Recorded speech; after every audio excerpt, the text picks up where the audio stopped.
اب دیکھیے کہ احرام کی حالت میں کچھ تو پابندیاں ہوتی ہیں، لیکن کچھ جائز کام بھی لوگ نہیں کرتے. میں یہاں خاص طور پر ان کا ذکر کرنا چاہوں گی. لوگ عموماً کچھ کنفیوژن کا شکار ہوتے ہیں کہ پتہ نہیں یہ کام ہم احرام میں کر سکتے ہیں یا نہیں. مثلاً غسل کرنا. لوگ سمجھتے ہیں کہ ایک دفعہ احرام میں آنے کے بعد نہانا دھونا سب منع ہو گیا، اور کیوں نہیں ڈر کے مارے نہاتے، کیا پتہ بال گر جائیں، کیونکہ ہر نہانے میں بال تو گرتے ہیں. تو جو بال خود گر رہا ہو اس کو تو آپ نہیں روک سکتے، اس نے تو گرنا ہی ہے. جو چیز منع ہے وہ یہ ہے کہ جان بوجھ کے بال نہ توڑیں یا نہ کاٹیں. اس لیے احرام کی حالت میں مثلاً آپ مکہ پہنچے ہیں اور عمرے کے لیے نکلنا چاہتے ہیں، تو اس سے پہلے جہاں آپ رکے ہیں وہاں اگر آپ دوبارہ نہا لیں، فریش ہو جائیں، تو اس سے کوئی فرق نہیں پڑتا. بعض خواتین وضو کے وقت بھی احرام کو آگے پیچھے نہیں ہونے دیتی ہیں، اور وہ کہتی ہیں کہ نہیں، یہ اگر اتر گیا تو شاید ہمارا عمرہ یا حج نہیں ہوگا. اسی طرح سر میں اگر خارش ہو رہی ہو، کیونکہ ہوتا ہی ہے کہ ایک دم جب موسم چینج ہوتا ہے، یہاں جیسے سخت سردی ہے اور وہاں جا کر مکہ میں گرمی ہے، تو ایک دم جسم جو ہے وہ اس میں سوئیاں چبھنے لگتی ہیں، اور جس کو نہ بھی تکلیف و خارش کی وہ شروع ہو جاتی ہے. اچھا، بعض لوگ خارش نہیں کرتے، کہتے ہیں کہ شاید خارش کی سر میں تو اس سے بال ٹوٹ جائے گا، اور اگر ٹوٹ گیا تو پھر دم آ جائے گا، اور چھوٹی چھوٹی چیز پہ دم لگاتے رہتے ہیں. اس سے ڈرنے کی ضرورت نہیں، یہ ایک طبعی ضرورت ہے. اگر خارش ہو رہی ہے تو انسان احتیاط سے سر میں کر لے، یا بدن میں کہیں ہو رہی ہے تو کھجا لے یا نہا لے، تو اس سے حرج نہیں ہے، کیونکہ عبادت میں جتنی یکسوئی ہوگی اتنا ہی زیادہ لطف آئے گا. اسی طرح مرہم پٹی کرنا، کہیں خدا نخواستہ چوٹ آ گئی، کوئی دوا لگانی پڑ گئی، تو بعض لوگ کہتے ہیں نہیں، دوا میں بھی خوشبو ہے، وہ بھی نہیں لگانی. تو اللہ تعالیٰ نے ہمیں یہ نہیں حکم دیا کہ اپنے آپ کو ہلاکت میں ڈالو، اور پٹی میں اگر کوئی ایسی دوا لگائی جا رہی ہے جس سے خوشبو آ رہی ہے تو وہ نہ لگاؤ، یہ ایک معذوری کی حالت ہے. اسی طرح آنکھوں میں سرما وغیرہ ڈالنے کی بھی اجازت ہے. پھر موذی جانور جو ہیں جیسے سانپ بچھو وغیرہ میں سے اگر کوئی چیز ہے خدا نخواستہ، یا ایسی جیسے شہد کی مکھی کاٹ رہی ہے یا کچھ، تو ایسی چیزوں کو اگر ہٹا دیا جائے یا اڑا دیا جائے، یہ نہیں کہ وہ کاٹنے کو آئی تو آپ کہیں جی یہاں تو ہم کچھ بھی ہٹا اڑا نہیں سکتے، اسے کاٹنے دیں، تو اس کی ضرورت نہیں. چوہا ہو یا کوا ہو یا بچھو ہو یا سانپ یا کاٹنے والا کتا، ان کو دور کرنا یا مارنا یا ان کو ختم کرنا جو ہے وہ جائز ہے. پھر اسی طرح بعض لوگ احرام کی چادر نہیں بدلتے، وہ کہتے نہیں اس میں ہم احرام پہنے تھے، اسی میں ہی سارا کچھ ہوگا. چلیے عمرے کے موقع پر تو یہ ہوتا ہے کہ شروع میں آپ یہاں سے گئے 5 7 8 گھنٹوں میں آپ فارغ ہو سکتے ہیں، لیکن حج کے موقع پر تو بعض اوقات 3 4 دن تک آپ کو وہی لباس پہننا ہے. تو لوگ لباس نہیں تبدیل کرتے، خواتین اپنے جسم کے کپڑے نہیں چینج کرتی، یہ کہہ کے کہ نہیں یہ احرام کے کپڑے ہم نے پہنے ہوئے. تو یہ پابندی نہیں ہے، آپ روز اپنا ڈریس چینج کر سکتے ہیں، دن میں 2 دفعہ کرنا چاہیں 2 دفعہ کر لیں. آپ نے جو سکارف پہنا ہوا ہے یا جو چادر لی ہوئی ہے، اگر آپ وہ بھی دن میں 2 3 دفعہ چینج کرنا چاہیں، اگر آپ کے پاس سہولت ہے اور آپ سمجھتے ہیں کہ بہت پسینہ آ گئی، اسمیل یا کوئی چیز گر گئی اوپر، تو ایسی صورت میں آپ اس کو اتار کے دوسرا اگر پہن لیں گے تو اس میں کوئی حرج نہیں ہے. اسی طرح اگر گھڑی پہننا ہے یا اینک ہے، یا وہ ایک پیٹی پہنتے ہیں جس میں عام طور پہ پیسے یا پاسپورٹ وغیرہ رکھتے ہیں، یا چھڑی کا استعمال ہے، تو یہ بھی جائز ہے. پھر اسی طرح بغیر خوشبو کا تیل یا صابن جو ہے وہ بھی استعمال کیا جا سکتا ہے. منا عرفات میں جو سٹالز ہوتے ہیں اس میں بغیر خوشبو کا صابن جو ہے وہ میسر ہوتا ہے. پھر اسی طرح بچوں یا ملازموں کی تربیت کے لیے تھوڑی بہت سرزنش جو ہے اس کی بھی اجازت ہے، لیکن لڑائی جھگڑا اور فساد اور مار پیٹ جائز نہیں. پھر اسی طرح بوقت ضرورت چھتری کا استعمال جو ہے اس کی اجازت ہے، اور اگر آپ کو ٹیشو پیپر یا رومال استعمال کرنا پڑتا ہے تو اس کی بھی اجازت ہے. جن چیزوں کی اجازت نہیں وہ کیا ہے؟ شوہر اور بیوی کا جسمانی تعلق، لڑائی جھگڑا، گناہ اور نافرمانی کے کام، خوشبو لگانا، نکاح کرنا کرانا یا پیغام بھیجنا، خشکی کا شکار کرنا یا شکاری کی مدد کرنا، یا شکار کیا ہوا جانور ذبح کرنا، بال یا ناخن کاٹنا، یعنی خود سے نہیں کاٹ سکتے لیکن اگر خود کوئی گر گیا یا ٹوٹ گیا تو اور بات ہے. بعض اوقات ایسا ہوتا ہے نا، آپ کو ٹھوکر لگتی ہے، پاؤں کا ناخن ٹوٹ جاتا ہے، تو اب آپ اس کو لیے نہیں پھریں گے، باقی حصے کو سیدھا کر لیں گے. پھر اسی طرح سر میں خوشبودار تیل ڈالنا یہ منع ہے. پھر اسی طرح یہ ہے کہ مردوں کے لیے سلا ہوا کپڑا پہننا منع ہے، سر پہ ٹوپی یا پگڑی پہننا منع ہے، موزے یا جرابیں مردوں کے لیے منع لیکن خواتین پہن سکتی ہیں۔ اسی طرح ایسی جوتی کہ جو ٹخنوں سے اوپر چلی جائے، چپل یا جوتی بعض اوقات ہوتے ہیں نا، شوز ایسے ہوتے ہیں جس سے ٹخنے چھپ جاتے ہیں، تو مردوں کے لیے ایسی جوتی پہننا بھی منع ہے۔ پھر اسی طرح یہ ہے کہ عورتوں کے لیے جو احرام کا چادر ہے اس کا کوئی مخصوص رنگ ضروری نہیں کہ ضرور سیاہ ہو یا ضرور سفید ہو۔ بعض خواتین سمجھتی کہ نہیں احرام سفید ہی ہونا چاہیے، اور اس میں مشکل کیا ہوتی ہے کہ سفید رنگ میں ایسی لون خریدتے ہیں کہ جس سے سارے بال جھلک رہے ہوتے ہیں یا سارے جسم کے فگرز نمایاں ہو رہے ہوتے ہیں، تو اس چیز سے پرہیز کرنا چاہیے۔ اب یہ کہ یہ سارا سفر طے کر کے آپ مکہ میں پہنچ گئے۔ جب آپ مکہ میں پہنچے تو اس وقت ضروری نہیں کہ سیدھے حرم جائیں، آپ سیدھے ہوٹل جا سکتے ہیں، وہاں اپنا سامان رکھیں، وہاں آپ ریلیکس کریں، وہاں آپ کچھ کھائیں پیئیں، اگر آپ بھوکے ہیں یا بہت تھکے ہوئے ہیں کچھ دوا لے لیں، چائے پی لیں، نہا لیں، فریش ہو جائیں، پھر آپ حرم میں آئیں۔ کیونکہ بعض لوگ سامان باہر رکھ کے پہلے اندر جاتے ہیں، پھر ایک پریشانی کے عالم میں عمرہ کرتے ہیں، پھر اس کے بعد ہوٹل کی تلاش کرتے ہیں، تو ایسی مشقت میں خود کو نہ ڈالیں۔ پہلے آپ اپنے ٹھکانے کو تلاش کر لیں، وہاں انتظام کر لیں، کھائیں پیئیں، آرام کریں۔ مثلا اگر آپ 10-11 بجے پہنچے ہیں مکہ تو ضروری نہیں تھے کہ 10-11 بجے ہی جا کے آپ عمرہ کریں، یا آپ ظہر کے وقت پہنچے تو ضروری نہیں کہ ظہر کے وقت ہی عمرہ کریں۔ آپ احرام پہنے ہوئے ہیں، آپ عصر کے بعد شروع کر سکتے ہیں، آپ مغرب کے بعد شروع کر سکتے ہیں، اپنی سہولت میں رات کے وقت کر سکتے ہیں۔ یعنی شرط نہیں کہ پہنچتے ہی سیدھا آپ کو عمرہ شروع کرنا ہے، آپ سہولت کے ساتھ کر سکتے ہیں۔ پھر اسی طرح یہ ہے کہ مکہ میں جب داخل ہوں تو وہ مسنون دعا بھی پڑھ لیں، اللہم بارک لنا فیہا، یہ 3 مرتبہ، پھر اللہم ارزقنا جناہا وحببنا الی اہلہا وحبب صالح اہلہا الینا، اے اللہ ہمیں اس بستی میں برکت عطا کر، اس بستی کے پھلوں سے ہمیں مستفید فرما، اور وہاں کے لوگوں کے دلوں میں ہماری محبت ڈال دے، اور یہاں کے نیک افراد کو ہمارے لیے محبوب بنا دے۔ پھر آپ دیکھیں کہ جب حرم میں جاتے ہیں تو پہلے مسجد حرام آتی ہے، تو مسجد میں داخل ہونے کے آداب بھی ہمیں معلوم ہونے چاہیے۔ اکثر لوگ اس بات کی پرواہ نہیں کرتے کہ مسجد میں داخل کیسے ہو رہے ہیں، یا مسجد میں داخل ہونے کی دعائیں خصوصاً خواتین کو نہیں آتی۔ مرد حضرات تو اپنے اپنے ملکوں میں بھی دعائیں پڑھتے رہتے ہیں، لیکن خواتین کو نہیں آتی دعا، کیونکہ ہمیں اتفاق کم ہوتا ہے مسجد جانے کا۔ تو مسجد میں داخل ہوتے وقت پہلے دایاں پاؤں اندر رکھنا ہے، اس کا بھی ثواب ہوگا۔ یعنی چلے تو آپ جائیں گے، بایاں رکھا یا دایاں رکھا یا ایسے ہی ہجوم میں اندر چلے گئے، ہو تو جائے گا، لیکن جب آپ شعوری طور پر دایاں پاؤں اندر رکھ کے جائیں گے تو ایک سنت پہ عمل کرتے ہوئے جائیں گے، اور اس کا ایک ثواب آپ کو نصیب ہوگا۔ پھر جب مسجد میں داخل ہوں تو دعا پڑھیں، بسم اللہ والسلام علی رسول اللہ، اللہم اغفر لی ذنوبی وافتح لی ابواب رحمتک، اللہ کے نام سے داخل ہوتا ہوں، اللہ کے رسول پر سلام ہو۔ یہ مکہ میں، مدینہ میں ہر جگہ پڑھنا ہے، اگر پاکستان میں بھی کسی مسجد میں جائیں تو یہ پڑھ سکتے ہیں دعا، اے اللہ میرے گناہ معاف فرما اور اپنی رحمت کے دروازے میرے لیے کھول دے۔ پھر آپ آگے جا رہے ہیں تو بعض لوگ آنکھیں بند کر کے جاتے ہیں کہ نہیں میں نے تو ایسے نہیں دیکھنا، حرم کو آگے جا کے دیکھوں گی، تو اس طرح کے بھی تکلف کی ضرورت نہیں ہے۔ اگر ممکن ہو تو باب عبدالعزیز سے داخل ہوں، اگر ممکن ہو، یہ نہ ہو کہ آپ باب فتح میں کے قریب رکے ہوئے اور آپ سارا باہر سے گھوم کے باب عبدالعزیز سے داخل ہونے کے تکلف میں آ رہے ہیں۔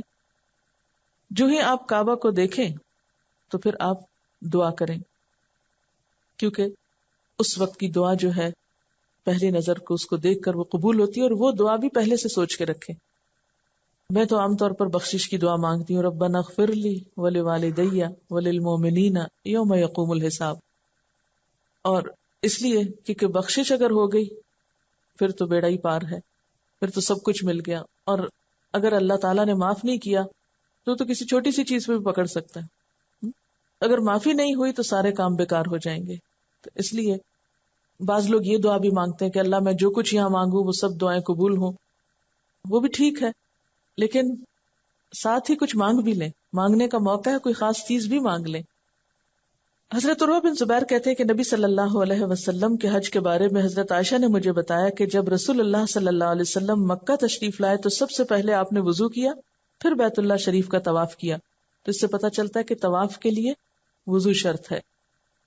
اب آپ دیکھیں کہ حرم میں جا کر آپ طواف کریں گے، طواف میں 2-3 چیزیں جن کے بارے میں ہمیں کانشیس ہونا چاہیے۔ ایک تو یہ کہ طواف کے وقت بہت ادب اور احترام ہونا چاہیے، اور اس میں بھی دوسروں کو تکلیف دینے سے پرہیز کرنی چاہیے، کسی کو کونی مار کے یا دھکا دے کے آگے نکلنے کی کوشش نہ کریں۔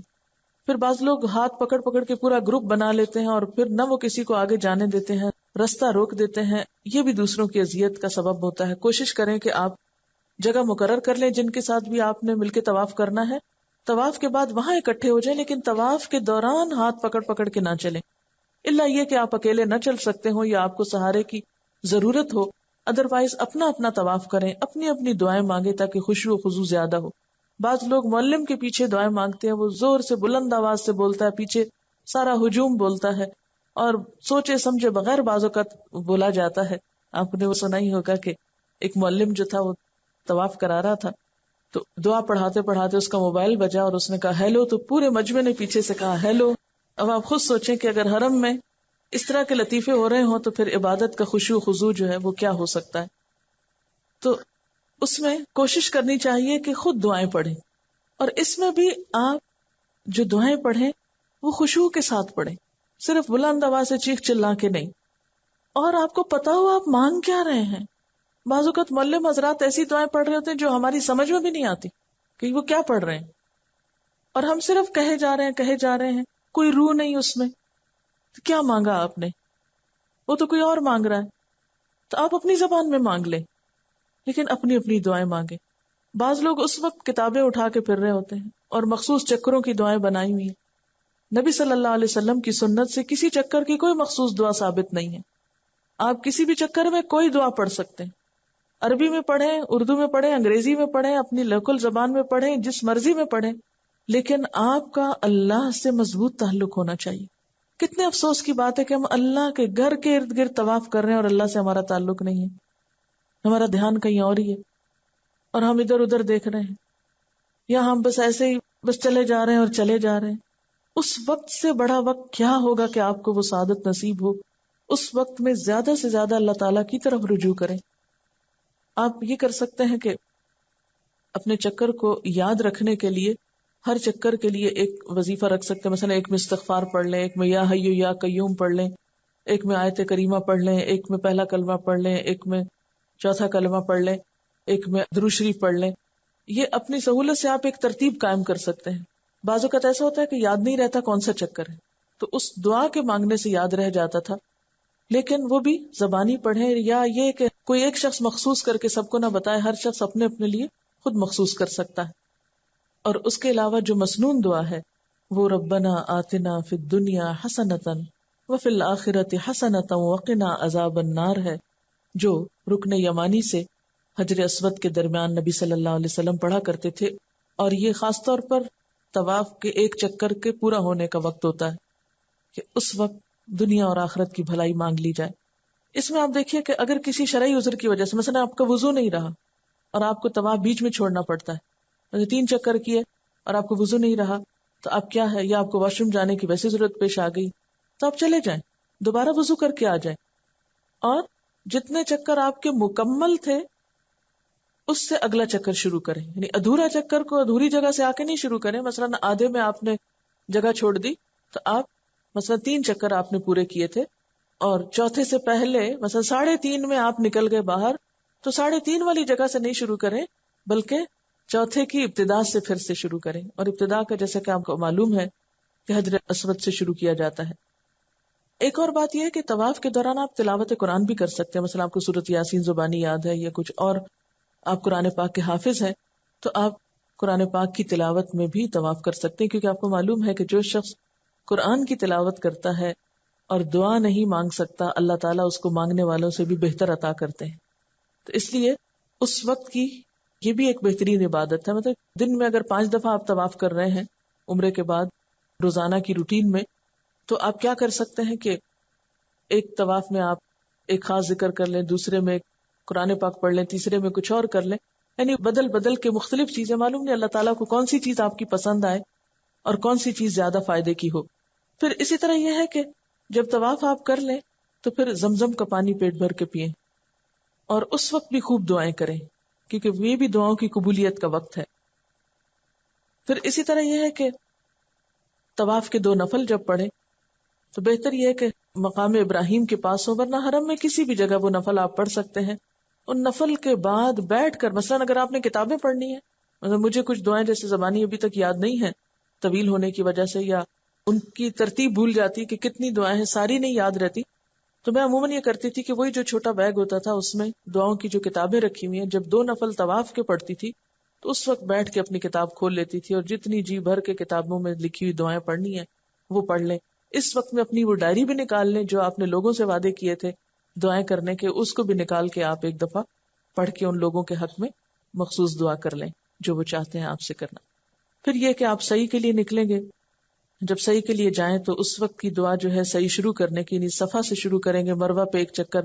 اس وقت نبی صلی اللہ علیہ وسلم نے جو دعا پڑھی وہ ہے لا الہ الا اللہ وحدہ لا شریک لہ لہ الملک ولہ الحمد وہو علی کل شیء قدیر لا الہ الا اللہ وحدہ انجز وعدہ ونصر عبدہ وہزم الاحزاب وحدہ.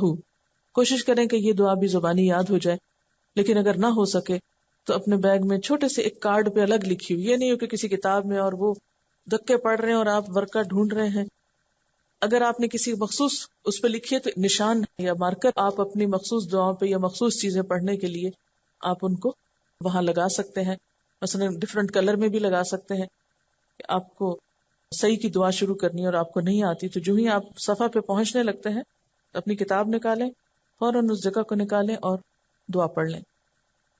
پھر اس کے بعد یہ کہ سب ستون یا جو سب نشان کے علاقے ہیں اس میں مرد حضرات کو تیز چلنا ہوگا، مگر عورتیں اپنی نارمل چال چلیں. یعنی میں نے بعض عورتوں کو دیکھا کہ وہ بھی دوڑ رہی ہوتی ہے نا، دیکھا دیکھی. تو اس موقع پر ٹھیک ہے حضرت حاجرہ جو تھی وہ دوڑی تھی، لیکن ہمارے لیے حکم کیا ہے کہ اس جگہ پر بھی باوقار انداز میں گزریں. اور یہاں پر بھی یہ کہ اگر صحیح کا سلسلہ بھی بیچ میں منقطع کرنا پڑا، مثلا آپ تھک گئے تو آپ بیٹھ جائیں تھوڑی دیر کے لیے، آپ کو پیاس لگی آپ پانی پی لیں. یعنی ضروری نہیں ہے کہ ایک ہی دفعہ میں آپ مکمل کر کے ہی سانس لیں گے، بیچ میں رک رک کے بھی کر سکتے ہیں. کوشش یہ کیجئے کہ جو کام آپ کر رہے ہیں خوشی سے ہو، سکون سے ہو، اطمینان سے ہو، تاکہ کرنے کے بعد جب آپ واپس آئیں تو آپ کے دل میں ایک اطمینان ہو. یہ حسرت نہ ہو کہ اوہ پہلا حج تو تجربے کی نظر ہی ہو گیا اور اب ایک دفعہ اور حج کرنا ہے جو صحیح کر کے کرنا ہے، تو اس کے لیے ہو سکتا ہے آپ دوبارہ نہ جا سکیں. اس لیے اس تجربے کو بھی بہت آسان طریقے سے کریں. جو چیز سمجھ نہ آئے رک جائیں، ٹھہر جائیں، تسلی کر کے نکلیں، بھاگم دوڑ نہیں مچائیں، اور سمجھ کے پڑھ کے، یعنی عمرے اور حج کی جو کتابیں آپ کے پاس رکھی ہوں گی ان کو وہاں پر دوبارہ پڑھ لیں. ہر کام کرنے سے پہلے اس حصے کو پھر سے پڑھ کے سوچ سمجھ کے جتنا آپ کے بس میں ہے اپنی تسلی کر کے آئیں. شاید یہ آخری حج ہو، اس کے بعد موقع نہ ملے تو آپ کی کوئی حسرت ایسی باقی نہ رہے. پھر یہ ہے کہ جب صحیح ہو جاتی ہے تو پھر بالوں کو کاٹنا ہوتا ہے. اس میں بھی عورتیں سمجھتی کہ شاید سارے بالوں کے آخر میں ٹرمنگ کرنا ضروری ہے. نہیں، آپ ضروری نہیں کہ چٹیا کے اینڈ سے کاٹیں، آپ یہاں سے بھی اپنی ایک لٹ نکال کے اتنے حصے کو بھی کاٹ سکتے ہیں. اگر پیچھے سے نکالنا ممکن نہ ہو تو آگے سے نکال کے کان کے پاس سے بھی کچھ کاٹ سکتے ہیں. کسی حصے سے بھی آپ 1.5 انچ اتنا سا کاٹ کے آپ پھینک سکتے ہیں. اس میں یہ ہے کہ کوشش کریں کہ جب آپ بال کاٹ رہے ہیں تو کوئی مرد حضرات آپ کے بال نہ دیکھیں. کئی خواتین کو اس جگہ پہ دیکھا گیا ہے کہ وہ چٹیا کو سب کے سامنے کھول کے نکال کے کاٹ رہی ہوتی ہیں اور مرد حضرات دیکھ رہے ہوتے ہیں. اتنی تکلیف اور پریشانی ہوتی ہے کہ یہ کس قسم کا عمرہ ہو رہا ہے کہ جہاں حرام کام کا ارتکاب ہے، کیونکہ عورت کے بال کسی مرد کو دیکھنے نہیں چاہیے. وہاں پر تو خاص طور پر اس چیز سے پرہیز کرنا چاہیے. پھر جب آپ نے عمرہ کر لیا، یہاں پر آپ کا عمرہ ختم ہو گیا. عمرہ جب آپ نے کر لیا، مسجد سے باہر نکلنے لگے تو بایاں پاؤں پہلے باہر نکالیں گے اور دعا پڑھیں گے، بسم اللہ والسلام علی رسول اللہ، اللہم اغفر لی ذنوبی وافتح لی ابواب فضلک. اللہ کے نام سے مسجد سے نکلتا ہوں، اللہ کے رسول پر سلام ہو، اے اللہ میرے گناہ معاف فرما اور اپنے فضل کے دروازے میرے لیے کھول دے. اب آپ دیکھیے کہ عمرے کے بعد آپ احرام کھول دیں گے، یعنی آپ کے اوپر وہ پابندیاں جو ہیں، بنیادی طور پر احرام کھولنے کا مطلب یہ نہیں کہ اسکارف اتار کے پھینک دیں گے. اس کا مطلب یہ ہے کہ عمرے کی جو پابندیاں آپ پر عائد ہوئی تھی وہ پابندیاں اب ختم ہو گئی. اب جب دوبارہ آپ کو حج کرنا ہے تو 8 تاریخ کو دوبارہ احرام پہنیں گے، اس کی بات بعد میں کریں گے. اب یہ ہے کہ ہو سکتا ہے آپ کے پاس 2 ہفتے ہوں وہاں پر مکہ میں ٹھہرنے کے. ان 2 ہفتوں کو کیسے گزارنا ہے، اس کے لیے دن بھر کا اپنا ٹائم ٹیبل بنائیں اور اس پر سختی سے جم جائیں، ورنہ روزانہ کے پروگرام تبدیل کرنے سے بہت سے اوقات ضائع ہو جاتے ہیں. اس میں یہ ہے کہ بعض اوقات آپ کے رشتے دار یا دوست یا گروپ کے لوگ آپ کے ساتھ ہوتے ہیں، وہ آپ کو کہتے ہیں کٹھے چلیں گے، کٹھے آئیں گے، کٹھے بیٹھیں گے، کٹھی جگہ رکھیں گے. ان چیزوں سے باہر آ جائیے، اس لیے کہ بعض اوقات دوسروں کے انتظار میں، مثلا نماز کا وقت اذان ہو رہی ہے اور آپ چیخ چلا رہے ہیں جلدی باہر آؤ واش روم، لوگ چلے جاتے ہیں اور نکلنے کا نام نہیں لیتے، یا وضو کر رہے ہیں اور کیے چلے جا رہے ہیں، ان کا وہم ختم نہیں ہو رہا. اس قسم کی بہت سی باتوں سے بہت وقت ضائع ہوتا ہے. تو جو بھی آپ کے ساتھ ہیں ان کو ادب احترام سے سمجھا دیجئے کہ یہ اوقات بڑے قیمتی ہیں، یہ وقت اور یہ فرصت شاید پھر ملے یا نہ ملے، اس لیے اگر جانا بھی ہے تو وقت پر جو تیار ہو تو جائیں، اور پہلے سے بتا دیں اگر آپ وقت پہ تیار نہیں تو میں انتظار نہیں کروں گی. کیوں؟ اگر آپ نے پہلے سے بتایا ہوگا تو وہاں ناراضگی نہیں ہوگی، اور اگر آپ نے نہیں بتایا اور آپ نکل گئے یا آپ رکے رہے اور آپ غصہ کیے اور ایک دوسرے کو ڈانٹ ڈپٹ رستے میں ہوتی رہی تو اس سے پھر حج کا جو ہے وہ ثواب اور وہ جو ایک روحانیت کی فضا ہے وہ ختم ہو جاتی. اور دوسروں کو بھی سمجھنا چاہیے کہ ہم سب یہاں عبادت کے لیے ہیں. بعض اوقات ایک شخص کا موڈ ہے شاپنگ کا، وہ دوسرے کو بھی کھینچے چلو میرے ساتھ، وہ میں وہ چیز دیکھ کر آئی ہوں بہت اچھی ہے تم بھی چل کے دیکھو. ان چیزوں سے پرہیز کرنا چاہیے. دیکھیں چیزیں تو دنیا بھر میں ملتی ہیں، اگر چند دن وہاں چیزیں نہ بھی دیکھی تو کوئی بات نہیں، اور اگر کسی وقت کوئی چیز ضرورت اور آپ کو لینی ہے تو آپ ایسے اوقات میں جائیے کہ جب آپ عبادت سے تھک چکے ہوں اور آپ تھوڑا اپنے آپ کو فریش کرنے کے لیے تھوڑا ادھر ادھر نکل جائیں. ورنہ نمازوں کے اوقات میں، عبادت کے اوقات میں، فریش اوقات میں بازاروں میں گھومنا جو ہے یہ اپنے وقت کو ضائع کرنا ہے. اب یہ ہے کہ روزانہ آپ تہجد پڑھنے کی کوشش کریں کہ ایک نفل کا ثواب بھی وہاں بہت زیادہ ہے، اور تہجد کے وقت کی دعائیں بھی قبول ہوتی ہیں اور اللہ کا گھر ہے سامنے تو دعاؤں کی قبولیت کے خاص مواقع ہیں. اس لیے تہجد کی اذان سے کچھ پہلے ہی اٹھ جائیں، اور اٹھنے کے بعد یہ ہے کہ آپ کوشش کریں کہ مسجد میں آ کر آپ کو تہجد کی اذان ملے. جب آپ گھر سے نکلیں گے دعائیں پڑھتے وقت، ذکر کرتے ہوئے پھر آپ وہاں پہنچیں گے، مسجد میں مسنون طریقے سے داخل ہوں گے، دعا پڑھ کے داخل ہوں گے، آپ مسجد کے نفل پڑھیں گے اور پھر اذان ہوگی، اذان کا جواب دیں گے. اذان کا جواب دے کر جو دعا پڑھی جاتی ہے وہ بھی قبول ہوتی. بہت سے لوگ لا علمی کی وجہ سے اس وقت کو ضائع کرتے ہیں، یعنی وہ قبولیت کا وقت ہے اور لوگ باتوں میں مصروف ہیں یا سو رہے ہیں یا کسی اور شغل میں ہیں. تو کوشش کریں کہ اذان آپ کو حرم میں ملے یا راستے میں ملے.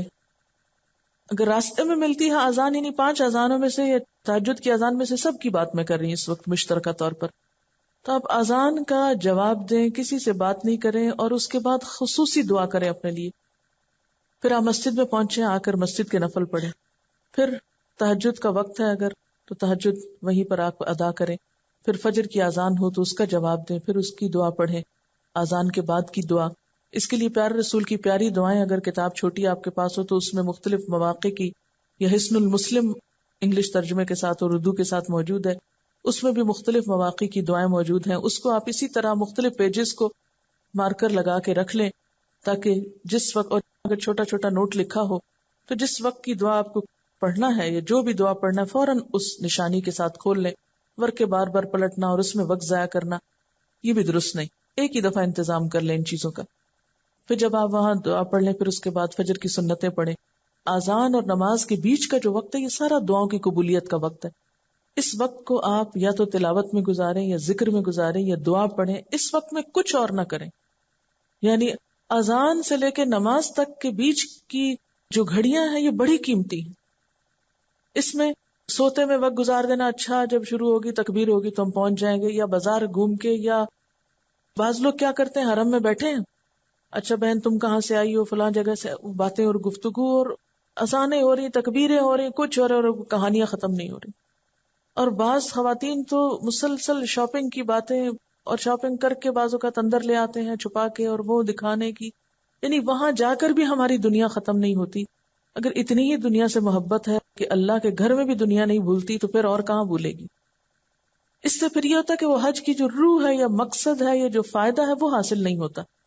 اس لیے کوشش کریں کہ آذان اور نماز کے بیچ کے وقفے کو خوب خوب ذکر اور دعا میں گزارا ہے، پھر نماز ہو گئی. اب آپ کو جماعت سے نماز پڑھنے کا طریقہ آنا چاہیے، اس کو سیکھ لینا چاہیے. اور اس میں خصوصی طور پر یہ کہ امام سے پہلے نہ اللہ اکبر کہنی ہے، نہ امام سے پہلے رکوع میں جانا ہے، نہ امام سے پہلے سجدے میں جانا، نہ امام سے پہلے سلام پھیرنا ہے. یعنی ہر چیز میں امام کو فالو کرنا ہے. اور مسجد میں نماز پڑھنے کی کوشش کریں، کیونکہ مسجد حرام میں نماز پڑھنا جو ہے وہ 1,00,000 نمازوں کا ثواب ہے. اس لیے جب آپ یہاں سے چلے گئے، بعض خواتین کو دیکھا ہے کہ وہ وہاں جا کر مسجد میں نماز نہیں پڑھی، وہ کہتی ہیں کہ عورت کی نماز گھر میں اچھی. میں ان سے یہ پوچھتی ہوں کہ وہ ان کا گھر کہاں سے؟ وہ تو ہوٹل ہے.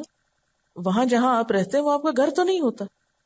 تو ہوٹل میں نماز پڑھنے سے بہتر ہے آپ مسجد میں نماز پڑھیں. اور مسجد میں جب آپ نماز پڑھیں گے تو پھر اس کا طریقہ آپ کو آنا چاہیے، صفوں کو درست ہونا چاہیے، صفیں جوڑنی چاہیے. بعض اوقات خواتین کو صفیں نہیں بنانی آتی تو اس صورت میں مشکل پڑتی ہے، نماز کا لطف ختم ہوتا ہے.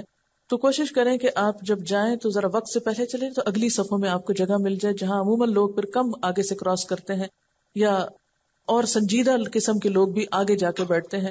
جو بچوں والے یا عموماً اتنی دلچسپی نہیں ہوتی تو وہ سائیڈز پر تاکہ جلدی سے نکل جائیں. تو ایسی جگہوں پر پرہیز کریں بیٹھنے سے. یعنی اگر آپ آئے ہیں اندر تو کوشش کریں کہ ذرا آگے جا کر ایسی محفوظ جگہ پر بیٹھیں کسی پلر کے ساتھ کہ جہاں کم سے کم لوگوں کی آمد و رفت ہو، جہاں آپ یکسوئی کے ساتھ عبادت کر سکیں. پھر اسی طرح یہ ہے کہ نماز کے فوراً بعد مسجد سے نکلنے کی کوشش نہ کریں. خواتین کو ذرا رک کے نکلنا چاہیے، کیونکہ مردوں کے ہجوم ہوتے ہیں نکلتے ہوئے، اس وقت پہ بہت ٹکراؤ ہوتا ہے. حتیٰ کہ جوتا جب پہن رہے ہوتے ہیں تو پیچھے سے بھی دھکے پڑ رہے ہوتے ہیں. تو کوشش کریں نماز کے بعد آپ سنت پڑھیں، سنت کے بعد نفل پڑھیں، ایکسٹرا نفل پڑھیں، تلاوت کریں، ذکر کریں، دعائیں مانگیں. اور جب آپ دیکھیں کہ اب رش چھٹ گیا ہے پھر آپ اٹھیں اور مسجد سے باہر آئیں. اب اس کا یہ مطلب نہیں کہ دعاؤں اور نماز میں اتنا مشغول ہو کہ آپ کسی سے کوئی سلام دعائی نہ کریں. جب آپ نماز پڑھ چکے اپنے کام سے فارغ ہو جائیں تو پھر آپ دیکھیں دائیں بائیں کون بیٹھا ہے، سلام کریں، بات کریں اور حال چال پوچھیں. اپنے ملک کے لوگوں کے بھی، دوسرے ملکوں سے آئے ہوئے لوگوں کے بھی اپنے بارے میں بتائیں، ان کے بارے میں جانیں. کیونکہ حج کا مقصد کیا ہے؟ لوگوں کی باہم ملاقات بھی ہو، ایک دوسرے سے تعارف بھی ہو، ایک دوسرے سے کچھ سیکھا بھی جائے. اور اس میں آپ تھوڑی بہت دنیا کی بات بھی اگر آپ کر لیتے ہیں، کھانے کپڑے کی بھی ہلکی پھلکی، جب آپ نماز وغیرہ سے فارغ ہو کے ہر چیز سے بالکل، تو اس وقت میں کوئی حرج نہیں. لیکن نمازوں کے انتظار کے وقت میں نہیں، دعاؤں کی قبولیت کے وقت میں نہیں. پھر اسی طرح یہ ہے کہ اس وقت میں اپنے پاس چھوٹی چھوٹی کوئی ایسی چیز ہو جو دوسروں کو آپ دے سکیں، بانٹ سکیں. وہ اگر آپ جاتے وقت یہیں سے لے جائیں، مثلا دعاؤں کے کارڈ لے جائیں. کچھ مثلا شادی کارڈ گھروں میں وش کارڈز پڑے ہوتے ہیں فالتو بیکار، ان کے اوپر کاٹ کر کچھ اپنے ہاتھ سے دعائیں لکھ لیں. وہ آپ مختلف لوگوں کو، یا احادیث لکھی ہوئی ہوں وہ آپ وہاں پر دے سکتے ہیں. پھر اسی طرح یہ ہے کہ اگر آپ چاہتے ہیں کہ عبادت کے اوقات کی پابندی ہو تو پھر غذا کا خاص خیال رکھیں. بہت ہیوی قسم کی غذا نہ ہو کہ جس سے آپ کو نیند ہی آتی رہے. بعض لوگ غذاؤں کے اوقات کی پابندی نہیں کرتے، کبھی کسی وقت کھا لیا کبھی کسی وقت کھا لیا. تو اس کا نقصان کیا ہوتا ہے کہ آپ کی جو رفع حاجت کی عادت ہے وہ بھی ڈسٹرب ہو جاتی ہے. تو اس میں اگر آپ چاہتے ہیں کہ وقت پر فارغ ہوں اور وقت پر آپ پاک ہوں، وقت پر صاف ہوں، تو پھر اس کے لیے ضروری ہے کہ کھانے کے جو اوقات ہیں ان کی بھی اسٹرکٹلی پابندی کریں.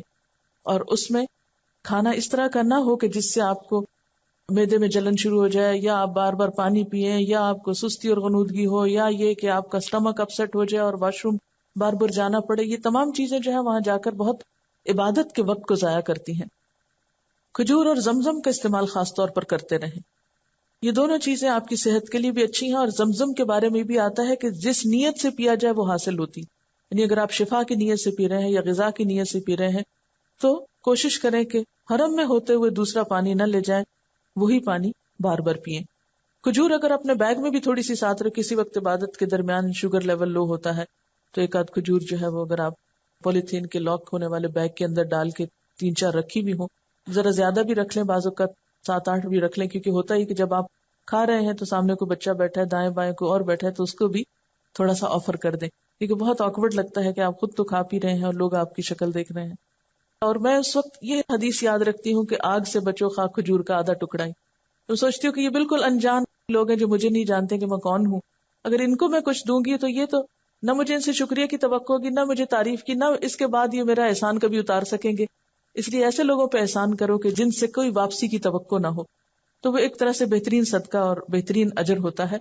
اچھی کھجوریں مل جاتی ہیں وہاں پر. اگر آپ یوں سمجھے کہ بعض اوقات صرف پیسے دینے کی بجائے کچھ کھجوریں ہی اپنے پاس رکھیں تو جو مانگنے والا نظر آئے اس کو بھی آپ کھجور بھی صدقے میں دے سکتے ہیں. پھر اسی طرح یہ ہے کہ وہاں پر برف کے پانی والے کولر بھی ہوتے ہیں اور دوسرے بھی ہوتے ہیں. کوشش کریں کہ بغیر برف والا پئیں. اگرچہ سب لوگوں کی اپنی اپنی عادت ہوتی ہے لیکن گلے کے خراب ہونے کے امکان کم ہوتے ہیں. اور یہ ہے کہ اس میں انسان کو ایک نیچرل چیز ملتی ہے. زمزم میں اگر برف ڈال دیں گے تو ظاہر ہے کہ ڈائلیوٹ ہو جائے گا کچھ, تو وہاں جا کر تو پیور زمزم پینے کی کوشش کریں. پھر اسی طرح یہ ہے کہ ساتھ ساتھ اپنا محاسبہ جاری رکھیں کہ کیا میں نے اپنے دن کا صحیح استعمال کیا ہے, کیا میری نماز میں خشوع و خضوع تھا, کیا میں نے صدقہ کیا کچھ, کیا میں نے ذکر اپنے پورے کیے. بلکہ ذکر جو جو کرنے ہیں آپ کو ان کی ایک لسٹ بنا لیں. صبح شام کی دعائیں پڑھنی ہیں, یا نمازوں کے بعد جو مسنون اذکار ہیں وہ پڑھنے ہیں, یا پھر دیگر دعائیں پڑھنی, حفاظت کی دعائیں وغیرہ پڑھنی ہیں. اگر آپ بیمار ہیں تو آیات شفا پڑھ کر خود پہ دم کریں. اہم ترین چیز یہ کہ اپنے جذبات پہ کنٹرول رکھیں. غم, غصہ, محبت, ان سارے جذبات پہ بہت کنٹرول رکھیں. بعض اوقات ایسا ہوتا ہے کہ ہمیں آیات سن رہے ہیں تلاوت کی, وہ سمجھ آ رہی ہیں تو رونا آ رہا ہے. اتنی بلند آواز میں نہ رونا شروع کر دیں کہ آدمی بھی آپ کی طرف متوجہ ہو جائے. بعض لوگ حرم جاتے ہوئے بہت روتے ہیں, آتے ہوئے بہت روتے ہیں, یعنی جب آخری وداعی طواف ہوتا ہے تو واقعی رونا بہت آتا ہے. اس میں بھی اعتدال رکھیں. ایسا نہ ہو کہ صرف رونے میں وقت گزر جائے اور دعاؤں کا وقت ہی نہ رہے. یا اسی طرح کوئی شخص آپ کو اریٹیٹ کرتا ہے تو غصہ آتا ہے, مثلا کسی نے آپ کو دھکا دیا تو انکانشیسلی کون ہی آپ پیچھے کریں گے, تو اپنے آپ کو کنٹرول کرنا سیکھیں. پھر اسی طرح یہ ہے کہ بھوک لگی ہے تو بار بار ہائے بھوک لگی ہے اور ابھی تک کھانے کا موقع نہیں آیا, اور یہ باتیں بھی بار بار نہ کریں. پیاس لگی تو ہائے بہت ہی پیاس لگ رہی ہے, نہیں بس پانی پی لیں. یہ بار بار تذکرہ کرنے کی کیا ضرورت ہے؟ یعنی لغو اور بیکار قسم کی باتوں سے حد البسا بچیں. پھر اس کے بعد یہ ہے کہ آپ کو ہو سکتا ہے کہ مدینہ جانے کا موقع ملے اور یہ حج سے پہلے ہو. ہجرت سے پہلے مدینہ کا نام یثرب تھا, بعد میں مدینہ طیبہ کے نام سے یہ مشہور ہوا. مکہ سے 260 میل کے فاصلے پہ ہے اور آبادی کے اعتبار سے پھر یہ دوسرے نمبر پہ ہے. اسے دار الہجرت بھی کہا جاتا ہے کیونکہ ہجرت کے بعد یہ گھر بنا تھا نبی صلی اللہ علیہ وسلم اور صحابہ کرام کا. نبی صلی اللہ علیہ وسلم نے فرمایا, اے اللہ, حضرت ابراہیم تیرے خلیل اور نبی تھے, ان کی زبان پر تو نے مکہ کو حرم قرار دیا. اے اللہ, میں تیرا بندہ اور پیغمبر ہوں, میں مدینہ کے دونوں کناروں کے درمیان تک حرم قرار دیتا ہوں. یعنی جس طرح مکہ کا حرم ہے اسی طرح مدینہ بھی حرم ہے.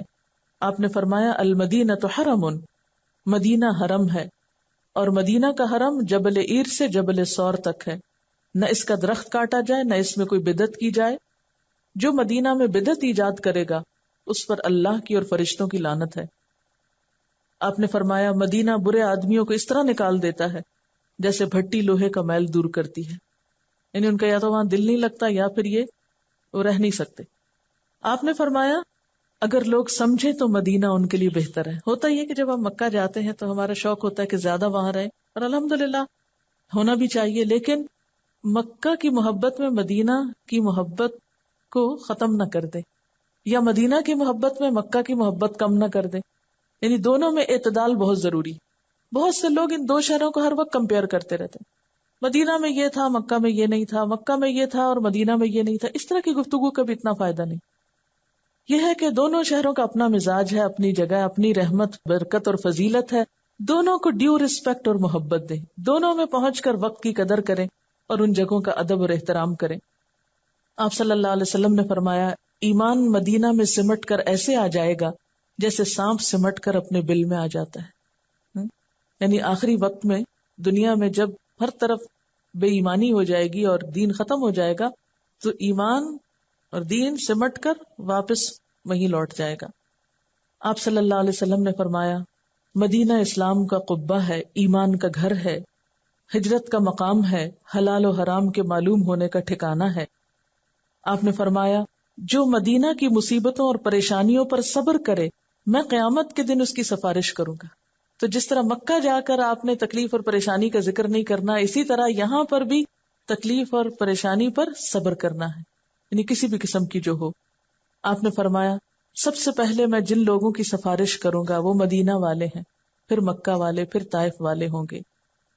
آپ صلی اللہ علیہ وسلم نے فرمایا جو مدینہ میں مرنے کی طاقت رکھتا ہو اس کو مدینہ میں ہی مرنا چاہیے، اس لیے کہ مدینہ میں مرنے والوں کا میں گواہ اور ضمانتی بنوں گا۔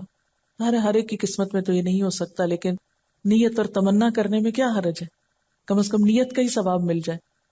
حضرت عمر دعا مانگا کرتے تھے، اے اللہ تو اپنے راستے میں مجھے شہادت نصیب فرما اور اپنے رسول کے شہر میں موت دے۔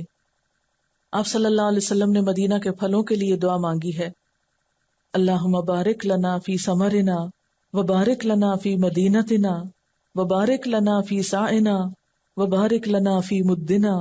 اے اللہ تو ہمارے پھلوں میں برکت دے، ہمارے شہر میں برکت ہی برکت دے، اور ہمارے مد اور سع یعنی تولنے کے جو پیمانے ہیں ناپنے کے، ان میں برکت عطا فرما۔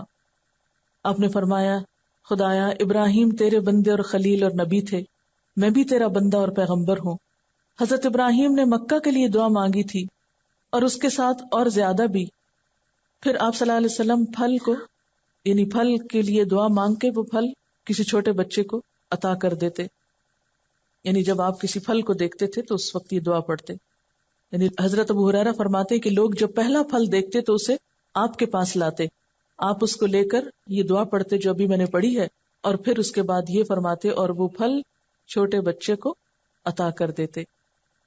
آپ نے یہ بھی فرمایا ہے کہ جو شخص صبح اجوا کھجور کے 7 دانے کھا لے اس کو نہ زہر نقصان دے گا نہ جادو۔ یہ مدینہ کی خاص کھجور ہے۔ مسلم کی روایت میں ہے کہ مقام عالیہ کی اجوا شفا ہے، اس کو نہار منہ کھانا تریاک ہے۔ یعنی تریاک کیا ہوتا ہے؟ زہر اور جسم میں جو فاسد مادے ان کو ختم کرنے کا سبب بنتا ہے۔ ایک اور روایت میں آتا ہے کہ اجوا جنت کا پھل ہے۔ اسی طرح مدینہ کا جو غبار ہے، غزوہ تبوک سے واپس آپ تشریف لا رہے تھے کہ لوگوں نے آپ کا استقبال کیا اور آپ سے آ کر ملے، جس کی وجہ سے گرد و غبار اڑا، تو آپ کے بعض ہمراہیوں نے اپنے منہ کو ڈھانپ لیا، کپڑا ڈال لیا۔ آپ نے فرمایا خدا کی قسم جس کے قبضے میں میری جان ہے، اس غبار میں ہر بیماری سے شفا ہے۔ یعنی کہ وہاں کی مٹی سے بھی محبت کرنی چاہیے کیونکہ اس میں اللہ کے رسول صلی اللہ علیہ وسلم ہے۔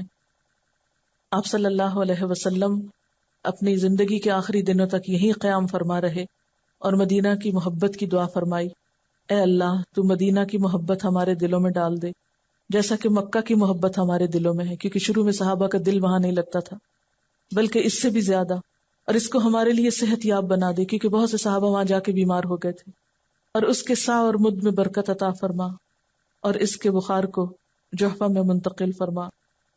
حضرت انس سے روایت ہے کہ حضور صلی اللہ علیہ وسلم جب سفر سے واپس تشریف لاتے تو مدینہ کی دیواروں کو دیکھتے تو مدینہ کی محبت میں سواری کو تیز کر لیا کرتے تھے۔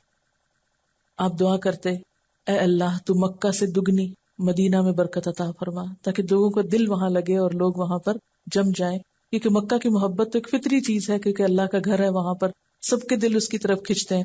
حضرت ابراہیم علیہ السلام نے دعا کی تھی، لیکن مدینہ کے لیے پھر یہ تھا کہ ہجرت کا گھر تھا، ایک نئی جگہ تھی، تو آپ نے خاص دعائیں اس جگہ کے لیے کی ہیں۔ آپ نے فرمایا مدینہ کی گھاٹیوں پہ فرشتے مقرر ہیں، نہ اس میں طاعون آ سکتا ہے نہ دجال داخل ہو سکتا ہے۔ ایک اور روایت میں آتا ہے کہ مکہ اور مدینہ کے سوا اور کوئی شہر نہیں جہاں دجال نہ جائے۔ مدینہ کی تمام گھاٹیوں پہ فرشتے صف بستہ کھڑے ہیں اور اس کی حفاظت کرتے ہیں۔ اور مدینہ میں خصوصاً مسجد نبوی جو ہے اس میں نماز پڑھنا جو ہے بہت اجر و ثواب کا باعث ہے۔ آپ نے فرمایا میری اس مسجد میں ایک نماز دوسری مسجدوں کی 1000 نماز سے افضل ہے سوائے مسجد الحرام کے، کیونکہ وہاں 1,00,000 نمازوں کا ثواب ہے۔ پھر اسی طرح آپ نے وہاں پر جو روضۃ الجنہ ہے اس کے بارے میں فرمایا میرے گھر اور ممبر کے درمیان کا حصہ باغیچہ ہے جنت کے باغیچوں میں سے، اور میرا ممبر میرے حوض پر ہے۔ یعنی وہاں پر جو سفید کارپٹس کا ایریا ہے آپ کے قبر مبارک اور ممبر کے درمیان کا، وہ ریاض الجنہ کہلاتا ہے، وہاں پر بھی نفل پڑھنے چاہیے۔ پھر اسی طرح مسجد نبوی کے علاوہ مسجد قباء کا سفر کرنا چاہیے، کیونکہ آپ وہاں تشریف لے جایا کرتے تھے۔ آپ نے فرمایا جو پاک ہو کر اپنے گھر سے مسجد قباء میں جا کر 2 رکعت نماز پڑھے تو اس کو عمرے کے برابر ثواب ملتا ہے، اس لیے خصوصی طور پر اس کی زیارت کرنی چاہیے۔ اسی طرح جب نبی صلی اللہ علیہ وسلم کے روضہ مبارک پر جانے کا موقع ملے تو کوئی شور، کوئی ہنگامہ، کوئی بے ادبی، کوئی کسی کو اذیت نہیں دینی چاہیے۔ بہت احترام کا مقام ہے، بہت ہی خاموشی اور یکسوئی کے ساتھ درود شریف کثرت سے پڑھنا چاہیے. بہت سے لوگ وہاں بیٹھ کر بھی گپ شپ میں، سلام دعا، میل ملاقاتوں میں یہ مل گیا، وہ آ گیا، اس کو بلا رہے ہیں، اس کو دھکیل رہے ہیں، یا دوسروں کو کراس کر کر کے آگے جا رہے ہیں. ان ساری چیزوں سے پرہیز کرنا چاہیے، اپنے قدم سمیٹ کے جانا چاہیے ڈرتے ہوئے اور ادب احترام کے ساتھ، کیونکہ وہاں جا کر اگر ادب احترام نہ رہا تو اعمال کی بربادی کا ڈر ہے. وہاں پر جا کر باقاعدہ درود شریف پڑھنا چاہیے، حضور صلی اللہ علیہ وسلم پر سلام بھیجنا چاہیے، پھر حضرت ابوبکر پر سلام بھیجنا چاہیے، پھر حضرت عمر رضی اللہ تعالیٰ عنہ پہ سلام بھیجنا چاہیے. جن ہستیوں کو اللہ تعالیٰ نے حضور صلی اللہ علیہ وسلم کے ساتھ ہمیشہ کے لیے رہنے کی سعادت دی، ان کو بھی اپنی دعاؤں اور درود میں اور سلام میں یاد رکھنا چاہیے. پھر اسی طرح مسجد نبوی سے کچھ فاصلے پر جنت البقیع ہے، جہاں ہزاروں صحابہ کرام کی اور نیک لوگوں کی قبریں ہیں، اور ان کے حق میں بھی حضور صلی اللہ علیہ وسلم نے دعا فرمائی تھی کہ اے اللہ تو بقیع الغرقد والوں کی مغفرت فرما دے، اور جو وہاں دفن ہو اس کی بھی خوش قسمتی کا کیا ٹھکانہ. تو اس جگہ پر جا کر بھی اگر گزرتے ہوئے، کیونکہ اندر تو جانے کی اجازت نہیں ہوتی لیکن اس کی چار دیواری سے پہچانا جاتا ہے، تو باہر سے گزرتے ہوئے خصوصی دعائیں جو قبرستان کے پاس سے گزرتے ہوئے کرنی چاہیے. سب صحابہ کرام کا تصور ذہن میں لا کر جو وہاں دفن ہیں ان سب کے لیے خصوصی دعا کرنی چاہیے. اب یہ ہے کہ مدینہ سے واپس آ کر پھر جب حج کا موسم ہوتا ہے تو 8 تاریخ کو حج شروع ہوتا ہے. اس میں آپ دیکھیے کہ 8 تاریخ کو آپ اپنے گھر سے ہی یا ہوٹل سے جہاں آپ رہ رہے ہیں وہاں سے آپ احرام پہنیں گے 8 ذی الحج کو. 8 ذی الحج کا دن جو ہے یہ یوم الترویہ کہلاتا ہے. یوم الترویہ اس لیے اس کو کہتے ہیں، ترویہ کا معنی ہوتا ہے سیراب کرنا. اہل عرب جب حج کے لیے جاتے تھے تو اپنے اونٹوں کو اچھی طرح پانی پلاتے تھے اس دن، یعنی تیاری کا دن ہے ایک طرح سے. جیسے کہ آپ جانتے ہیں کہ حج تمتع میں پہلے عمرہ ہوتا ہے، جس کی ابھی تفصیل آپ کو بتائی گئی ہے. عمرہ کے لیے میقات پر پہنچ کر احرام پہنا جاتا ہے یا احرام کی نیت کی جاتی ہے. اہل یمن، پاکستان، ہندوستان، بنگلہ دیش والوں کے لیے یلملم کا مقام جو ہے یہ میقات ہے. عموماً لوگ جہاز سے سفر کرتے ہیں تو یہ سب کچھ نظر نہیں آتا، لیکن جو ہی اعلان ہو اس وقت آپ احرام کی نیت کر سکتے ہیں. میقات پہ پہنچ کے احرام کی نیت کرنی چاہیے، یعنی گھر سے یا ایئرپورٹ سے نہیں نیت کرتے، بلکہ جب اعلان ہوتا ہے اس وقت نیت کی جاتی. اور احرام باندھنے سے قبل جو ہے لبیک عمرہ کہہ کر آپ نیت کریں گے، کیونکہ نیت بہت ضروری ہے. ساتھ ہی پھر زور سے تلبیہ پکارنا چاہیے.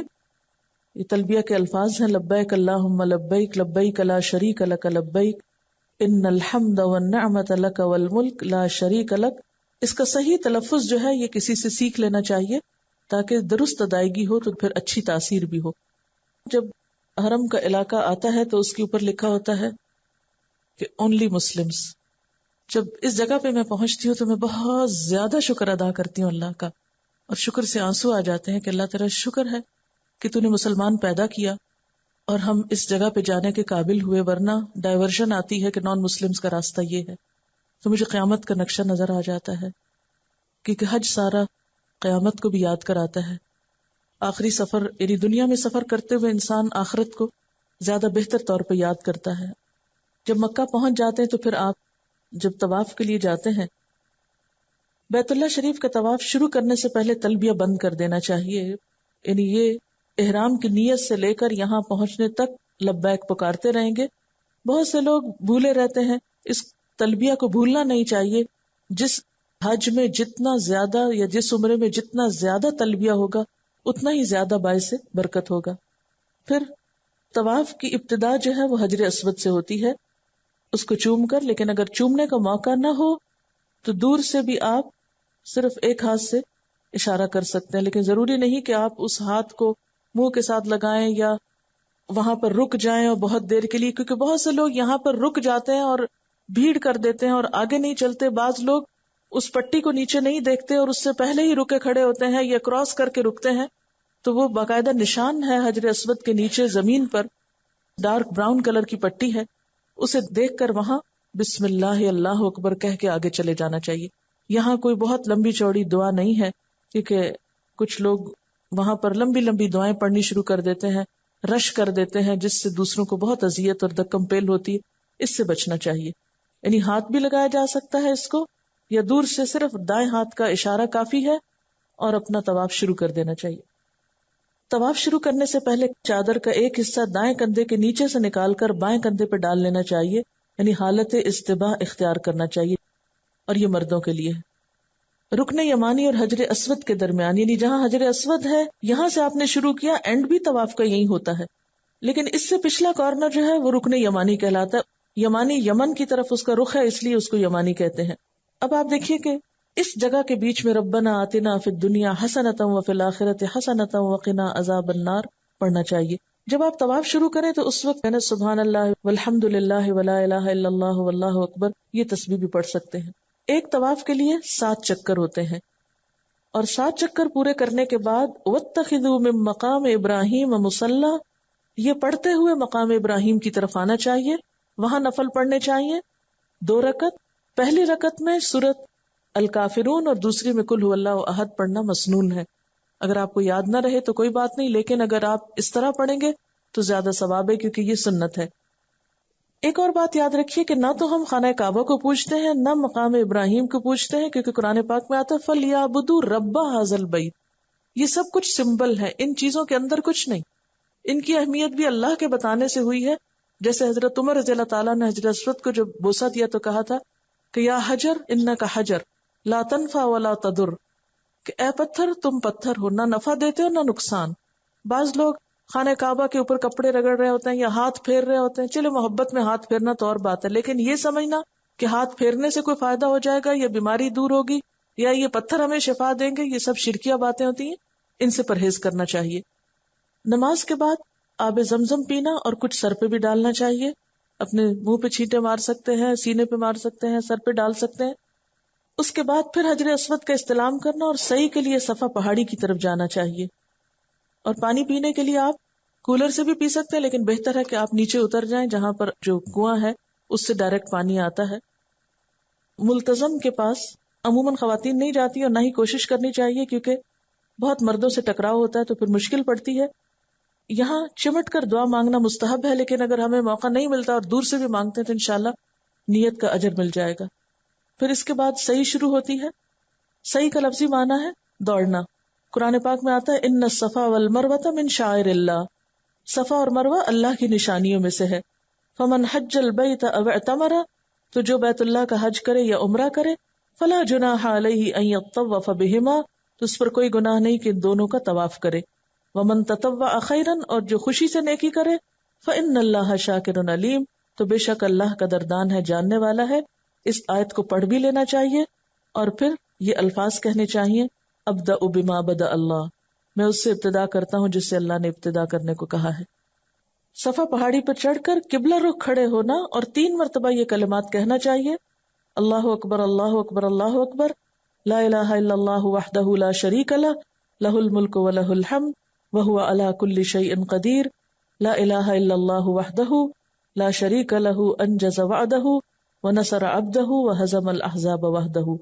اور پھر نیچے آ کر شروع کرنا چاہیے. یہ پتھر کافی اب اونچے ہو گئے ہیں، ضروری نہیں کہ ان پتھروں پہ جا کے چڑھیں، اب تو پتھر نہ ہونے کے برابر نظر آتے ہیں. بس ذرا سی اونچے حصے میں اگر آپ کھڑے ہو کر خانہ کعبہ کی طرف رخ کر کے یہ کلمہ 3 دفعہ پڑھ لیتے ہیں اور طواف شروع کر دیتے ہیں، یعنی صحیح، تو اس سے کام ہو جاتا ہے. سب ستونوں کے درمیان مردوں کو تیز چلنا چاہیے، لیکن عورتوں کو اپنی نارمل رفتار سے. اس میں آپ دیکھیے کہ بعض لوگ 7 دفعہ پورا گھومتے ہیں تو اس کو صحیح سمجھتے ہیں، حالانکہ ایک چکر جو ہے صفا سے مروہ کا ہو گیا، پھر مروہ سے صفا، پھر صفا سے مروہ، تو اس طرح 7 پورے ہو جاتے ہیں. اور مروہ پہ ختم ہوتا ہے جا کے، پھر صفا سے شروع ہوتا ہے اور مروہ پہ ختم ہوتا ہے 7واں. یہاں پر پھر بال کاٹنے چاہیے، 1 یا 2 پور اتنا سے بال کاٹنا کافی ہے. کسی ایک جگہ کی لٹ سے بھی کاٹ سکتے ہیں اور پوری چٹیا کے آخر سے بھی کاٹ سکتے ہیں. اور مردوں کے لیے جو حلق ہے یعنی پورا سر منڈوانا وہ زیادہ افضل ہے. نبی صلی اللہ علیہ وسلم نے ان لوگوں کے لیے جو پورا سر منڈوائے 3 دفعہ رحمت کی دعا کی ہے، لیکن یہ کہ اگر تھوڑے سے بال بھی کاٹ لیں تو عمرہ ہو جاتا ہے. احرام کی چادریں اتار کر عام لباس پہن لینا چاہیے اور الحمدللہ اللہ کا شکر ادا کرنا چاہیے کہ عمرہ مکمل ہو گیا. اب حج کا موقع ہے، 8 ذی الحج کو دوبارہ احرام پہنا جائے گا اور اس کے لیے سفر مکہ سے شروع ہوگا. سب سے پہلے مینا جائیں گے. مینا میں پہنچے احرام باندھنے سے قبل لبیک حجن کہہ کر حج کی نیت کرنی چاہیے، بلند آواز سے تلبیہ کہنا چاہیے، اور یہ الفاظ بھی اللہم ہذہ حجۃ لا ریاء فیہا ولا سمعۃ، یا اللہ میرے اس حج سے نہ دکھاوا مقصود ہے نہ شہرت مطلوب۔ منا پہنچ کر 8 ذی الحج کو احرام باندھنے کے بعد ظہر سے قبل تلبیہ کہتے ہوئے منا پہنچنا، وہاں ظہر، عصر، مغرب، عشاء اور فجر کی 5 نمازیں قصر کر کے اپنے اپنے وقت پہ باجماعت ادا کرنا چاہیے، لیکن خواتین اپنے ہی جگہوں پر ادا کر سکتے ہیں۔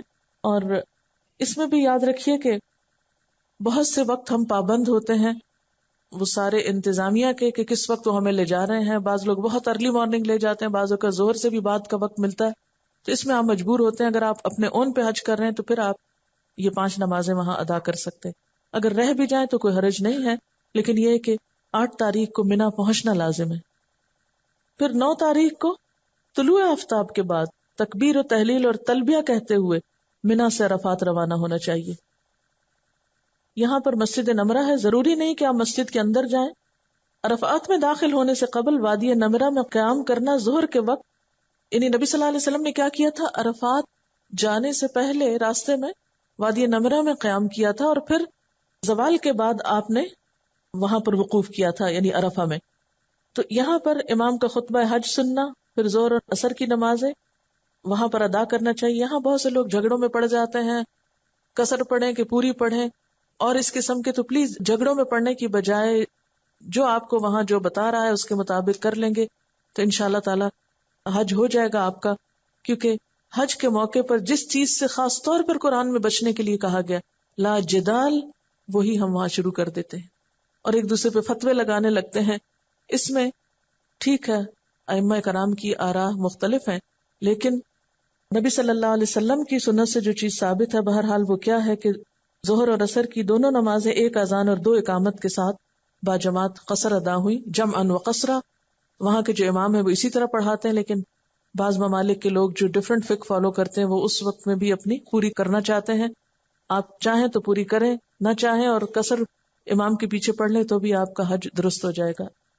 عرفات کے میدان میں سائبان کے نیچے عموماً لوگ ہوتے ہیں، دھوپ میں کھڑا ہونا ضروری نہیں، جبل نور پہ چڑھنا ضروری نہیں، لیکن چونکہ وقوف عرفات ہے تو آپ صلی اللہ علیہ وسلم نے کھڑے ہو کر دعائیں مانگی تھی، تو جتنی بھی دعاؤں کی کتابیں اور ڈائریاں اور جو آپ نے رکھا ہوا ہے، اب کافی وقت ہے آپ کے پاس، زوال آفتاب یعنی ظہر سے لے کر مغرب کے وقت تک آپ کے پاس کئی گھنٹے ہیں، خوب دعائیں مانگے، یہی حج کا اصل دن ہے، الحج عرفہ، حج کا رکن اعظم ہے۔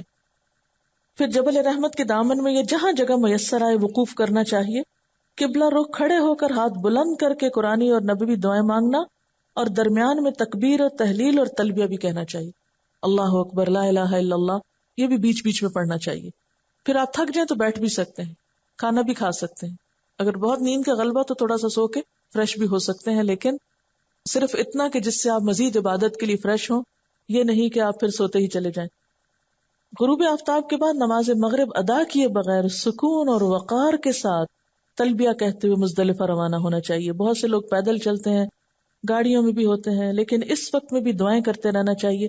ایک عجیب منظر ہوتا ہے، ہمیشہ دنیا میں مغرب کی اذان ہوتی ہے تو سب نماز کے لیے دوڑتے ہیں، اور یہاں اذان ہوتی ہے تو آپ کو نماز نہیں پڑھنا بلکہ آپ کو یہاں سے چلنا ہے۔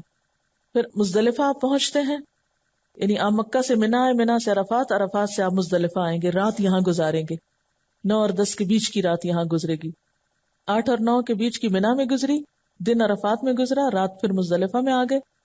مزدلفہ پہنچ کر مغرب اور عشاء کی نمازیں 1 اذان اور 2 اقامت کے ساتھ قصر کر کے جمع اور قصر ادا کرنی چاہیے۔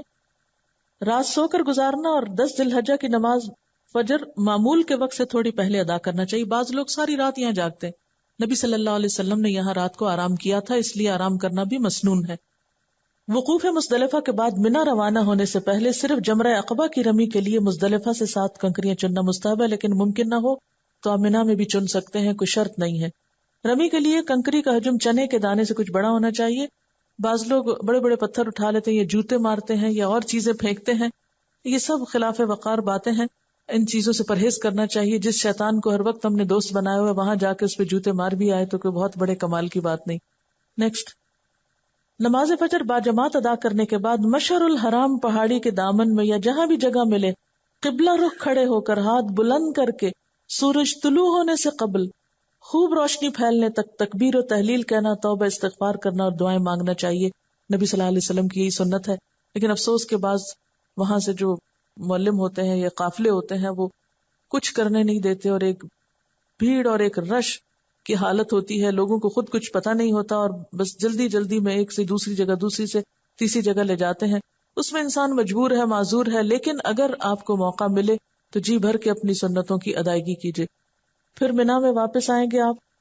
طلوع آفتاب سے قبل سکون اور وقار کے ساتھ تلبیہ کہتے ہوئے مینا روانہ ہونا، اور راستے میں وادی محصر سے تیزی سے گزرنا چاہیے. یہ وادی محصر وہ جگہ ہے جہاں ابرہہ کا لشکر جو ہے ہلاک ہوا تھا، اس لیے نبی صلی اللہ علیہ وسلم نے یہاں رکنے سے منع کیا اور تیزی سے گزرنے کا حکم دیا.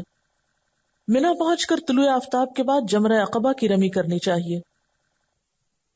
رمی کہتے ہیں پتھر مارنے کو، پتھر پھینکنے کو. رمی سے قبل تلبیہ کہنا بند کر دینا چاہیے. کنکریاں مارتے وقت اللہ اکبر کہنا مسنون ہے اور 7 کنکریاں پھینکنا ہوتی ہیں.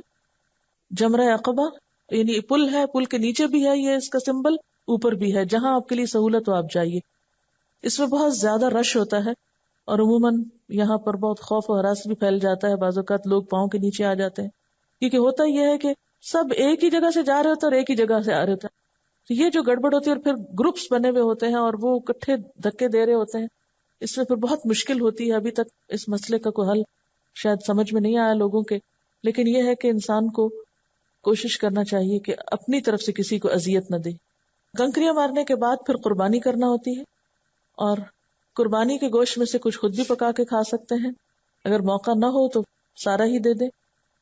پھر یہاں پر بال کٹوانا یا منڈوانا، ان میں سے دونوں کام ہوں گے. یہ اس دن کا خاص عمل ہے. اور پھر آپ کا تحلل اول ہو جاتا ہے، یعنی آپ احرام کی چادریں اتار دیتے ہیں اور آپ نہا دھو کے خوشبو وغیرہ لگا سکتے ہیں. یہ خواتین تو تیز خوشبو نہیں لگائیں گی، لیکن یہ کہ اب آپ فارغ ہو گئے. سوائے شوہر اور بیوی کے تعلق کے تمام چیزیں جو ہیں وہ جائز ہوتی ہیں.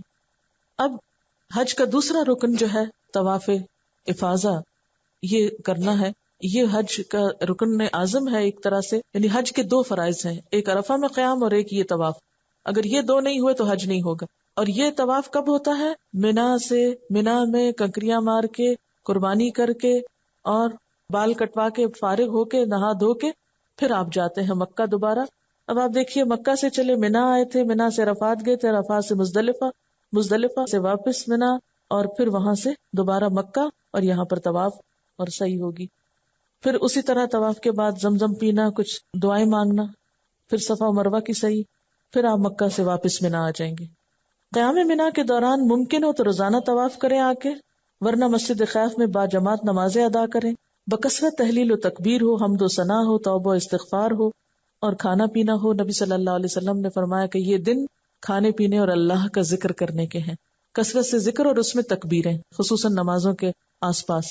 اور اس کے علاوہ، اور اس میں یہ ہے کہ مسجد میں جانا بہت اچھا ہے، لیکن اگر بہت دور ہے آپ اور مسجد میں ہر وقت پہنچنا ممکن نہیں، تو جہاں جہاں خیمے ہیں وہاں پر با جماعت نماز کا اہتمام کر لینا چاہیے.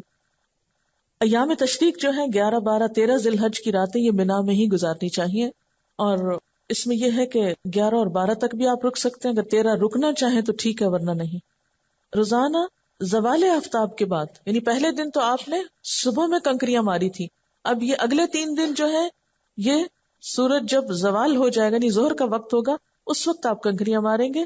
اور پہلے جمرہ اولا کی، پھر وسطی، پھر جمرہ عقبہ کی ترتیب کے ساتھ رمی کرنی چاہیے.